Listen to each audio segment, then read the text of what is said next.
स्वागत है आप सभी का आपके अपने YouTube चैनल मैथ्स अवेयर पे। आज हम बात करने वाले हैं सांकेतिक निरूपण के क्वेश्चन के। ऐसा कोई एग्ज़ाम नहीं होता जिसमें रीजनिंग में ये क्वेश्चन ना आते हों। ये बहुत इंपॉर्टेंट क्वेश्चन है जो आजकल बहुत ज़्यादा पूछे जाते हैं। इसमें क्या करेगा, आपको कुछ एक कोड दे देगा, जैसे यहाँ मम सम डम का अर्थ है वाटर इज़ प्योर। लेकिन इसका ये मतलब नहीं होता है कि जो ये MUM मम है ये वाटर का कोड है, ऐसा नहीं होता है। मतलब हमने यहाँ कोड जो है ना वो सफल किए हुए हैं। अब वो सफलिंग में से हमें ढूंढना है कि वो कोड क्या है। अब हमारे पास किसी चीज़ का क्रम नहीं होता है, लेकिन किसी का नाम होता है तो वो मिक्स हो सकता है, लेकिन दूसरी जगह भी उसका वही नाम होता है। उसी चीज़ को फॉलो करते हुए हम देखेंगे कि इनमें से सबसे ज़्यादा प्रयोग होने वाला कौन सा कोड है। जैसे हम एक एक को लेके चलते हैं। एक एक को लेने में हम ये देखते हैं कि पहली जो वैल्यू है मम, ये यहाँ है और बस ये दो जगह पर है।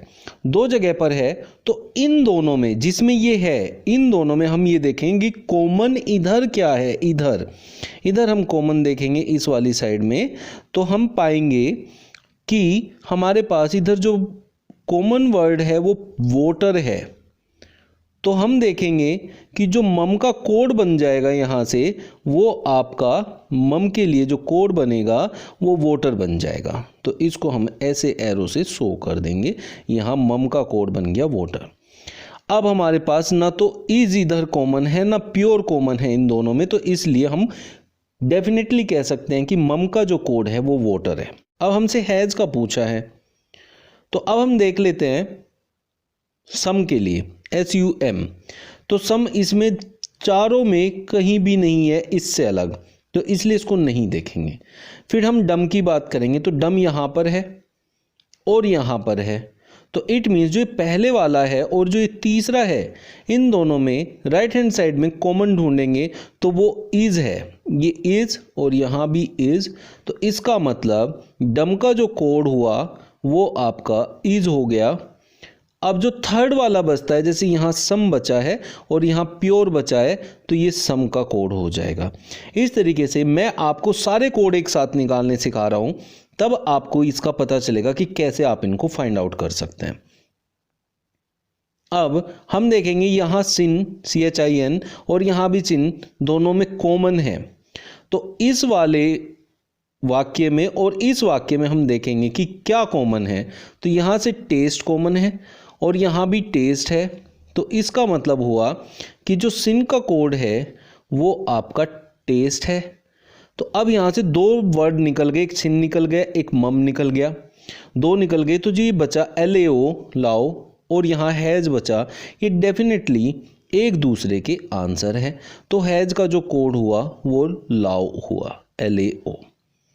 फिर इसके बाद आप अगर आगे चाहें बाकी को भी फाइंड आउट कर सकते हैं।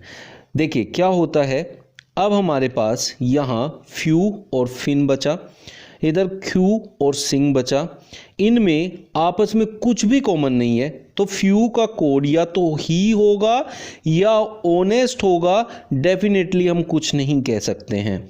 तो आपके पास अगर ऑप्शन में आएगा तो आप बोलोगे, फ्यू के लिए अगर आपसे कोड पूछता है तो एक ऑप्शन होगा ही या ऑनेस्ट, ऑनेस्ट या ही। ऐसे ही फिन के लिए होगा ही या ऑनेस्ट, ऐसे करके लिखा है। ही होगा तो भी आंसर नहीं होगा, ऑनेस्ट होगा तो भी नहीं होगा।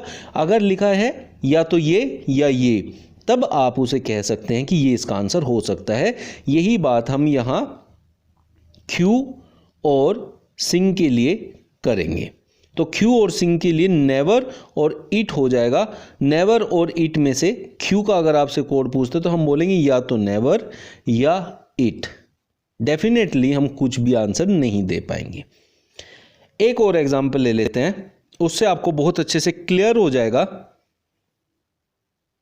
टिम ना सोप का अर्थ है come and go, not a road का अर्थ है you only come, toad soap का अर्थ है दे गो।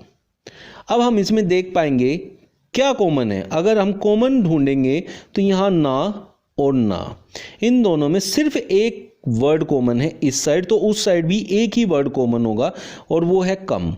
तो हम देख सकते हैं कि जो कम का कोड है वो ना है, पहले अटेम्प्ट में ही आपको इसका आंसर मिल जाता है। लेकिन अगर आगे बाकी के भी आपको ढूंढने हैं तो हम देखेंगे यहाँ सोप कॉमन है इन दोनों में, पहले और तीसरे में, और यहाँ आपका गो कॉमन है पहले और तीसरे में। तो सोप का जो कोड होगा वो गो हो जाएगा। और यहाँ टोड अकेला बचा है और यहाँ दे अकेला बचा है, तो हम टोड को बोलेंगे कि टोड का जो कोड है वो दे है और सोप का जो कोड है वो गो है। अब इसमें देखते हैं टिम बचा है, इसमें देखते हैं तो एंड बचा है। टिम का जो है वो एंड है और हमारे पास यहाँ दो बचे हैं, एक टा एक रोड। अब यहाँ भी हमारे पास कम तो चला गया, अब यू एंड ओनली बचा है, तो टा का यू भी हो सकता है, ओनली भी हो सकता है, रोड का भी टा यू भी हो सकता है, ओनली भी हो सकता है। तो इसको हम डेफिनेटली कोई आंसर में काउंट नहीं कर सकते। अगर आपसे पूछता है टा का कोड क्या है तो आपको बोलना है या तो यू या ओनली। रोड के लिए भी आप ऐसे ही बोलेंगे, या तो यू या ओनली। उसी ऑप्शन को हम फाइंड आउट करते हैं अगर ऑप्शन में होता है। तो इस तरीके से इन सारे कोड वाले क्वेश्चंस को हम अटेम्प्ट कर सकते हैं। कैसा भी है, कितना भी डिफिकल्ट है, आप ऐसे राउंड अप करके सबको कॉमन निकाल के फाइंड आउट कर सकते हैं। अगर आप लोगों को मेरा वीडियो पसंद आता है तो लाइक बटन जरूर दबाएं। अगर पसंद नहीं आता है तो डिसलाइक दबा दें, उसमें भी कोई आप परहेज ना करें।